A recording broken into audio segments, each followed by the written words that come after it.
I dispute whether or not the way that the West engaged with Russia uh, in the 90s and early 2000s was particularly um, wrong-headed. I think that the return of someone like Putin, it just played to a sense of Russian nationalism and Russian identity as a superpower. Um, and in the immediate aftermath of the fall of the Soviet Union, Russia was going through some pretty significant internal domestic things. And I think and the West has to be really careful, because if the West is too visibly seeking to take over and be part of a transition in Russia after the war in Ukraine, appears to be meddling in Russian politics, I think the reaction of the Russian people will be incredibly negative. So if I were the West, I would focus on defeating the Russian army in Ukraine, restoring as much territory as possible, if not even all of that territory, then worry about what you do in Russia thereafter. I think if you try and run with hand and hair, zero compromise on the battlefield in Ukraine, whilst hinting at compromise around the wider long-term strategic relationship, I just think you kind of, it just... Confused. Yeah, exactly.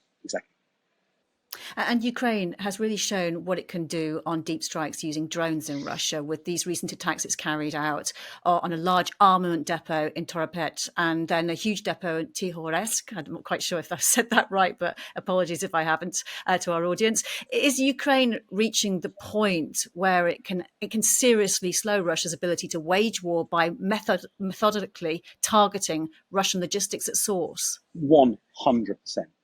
And by the way, I think that's been the case from the very beginning. It's just been giving them the means to do so. I mean, they are steely warriors, and they're crafty in the way that they design their missions, and they're pretty audacious too. So the ability to strike into the Russian depth, disrupt their logistics, disrupt their command and control, is definitely the way that a David fights a Goliath. That is definitely the sort of, in the Western NATO parlance, we call it the maneuverist approach. You don't pit strength against strength. You seek to push strength against what you perceive to be your adversary's weakness, and invariably the sort of depth is weaker than their depth positions, where their logistics and their command and control are invariably easier targets, softer targets than the sort of armored formations that are close in. So I think we should be doubling down on our support for Ukraine with that sort of capability. Just take the legs from under the Russian offensive, and then grind them to a standstill, and then trip them with glide bombs. And the advantage to all of this is that it actually the stuff doesn't even get to the battlefield in the first place. Exactly that, and that has two effects. There are sort of three parts of combat power: the conceptual, how do you fight; the physical, what do you fight with; and the mental, do you have the will to fight? And actually, when you're attacking logistics chains, you're attacking two of those three components of fighting power. Physical, obviously, you're removing ammunition, you're removing supplies, you're removing replacement vehicles and fighting platforms. But on the moral component side, if an army on the front line starts to doubt that it's going to get more ammunition, more food, more water, that it's going to lose all of the support that it needs to keep going, it will very quickly lose the will to keep pushing forwards, because it'll be worried that it becomes ever more isolated, unsustainable, and will end up meeting a grisly end. So getting after the logistics train is a very, very, very potent way of halting an army. And I think the Ukrainians should double down on doing exactly that. And you mentioned just briefly there glide bombs. What are you suggesting Ukraine should have or should be able to do? Well, look, I think the announcement that the US are going to furnish Ukraine with glide bombs is a very big deal. It is the Russian use of glide bombs has proven to be devastating.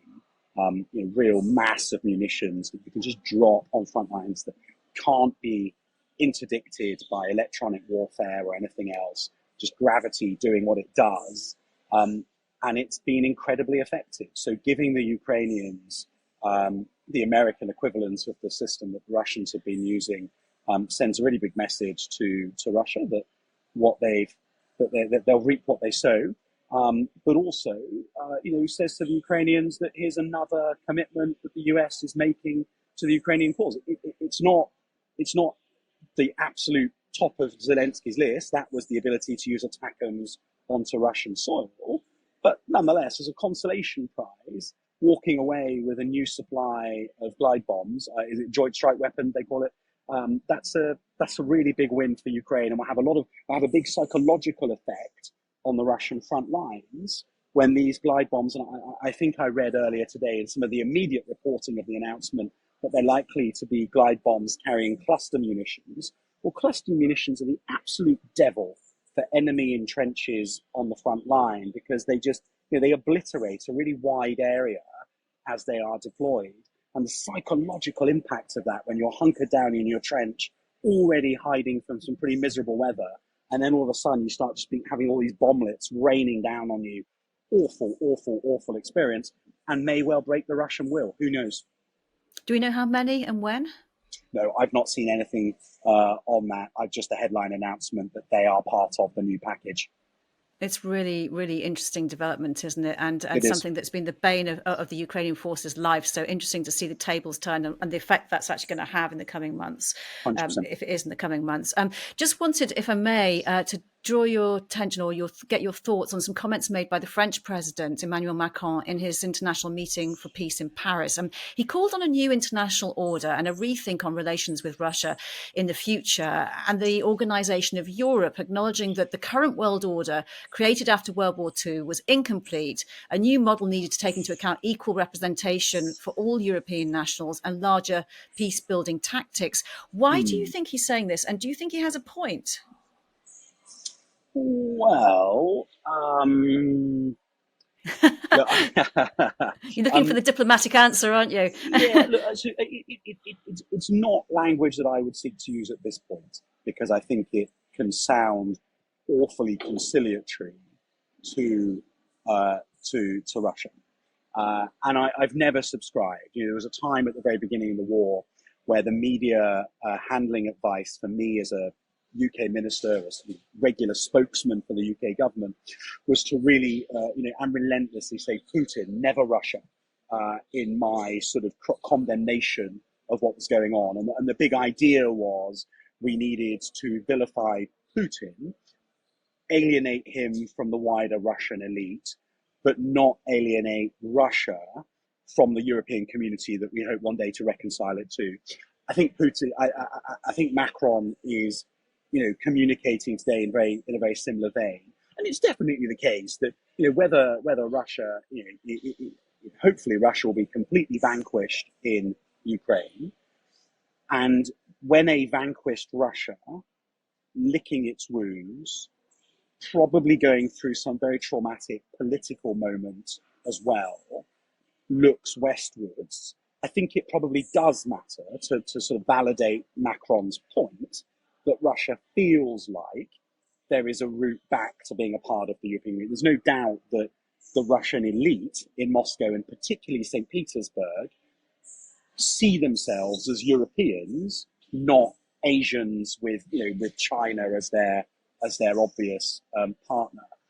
But I think that Macron is choosing, when Zelensky is in New York talking about victory and trying to embolden both sides of the US political system to stick with them for another year, another 2 years, another 3 years, maybe having that sort of talk about a sort of reconciliation with Russia feels a bit premature and counterproductive at this particular moment. You've been watching Frontline for Times Radio with me, Kate Chabot. My thanks to our producers today, Louis Sykes and Morgan Burdick, and for you for watching. If you'd like to support us, you can subscribe now, or you can listen to Times Radio for the latest news and in-depth analysis, or go to thetimes.co.uk. For now, though, thanks for watching. Bye-bye.